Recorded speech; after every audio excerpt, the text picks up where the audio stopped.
కనపడుతూ విపరీతంగా కనపడుతుంది.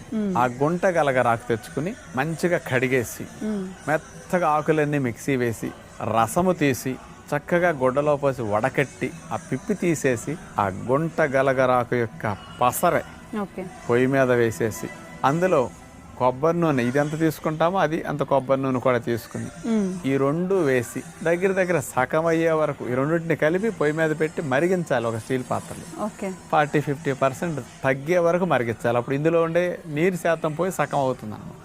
ఈ గుంట గలగరాకు ఒక పసరులో ఉండే ఔషధ గుణాలన్నీ ఆయిల్గా పడతాయి. అందుకని పసరు ఆయిల్ కలిసేసరికి ఫిల్టర్ అయింది కాబట్టి స్వచ్ఛంగా ఆయిల్గా మారుతుంది ఆకుపచ్చగా.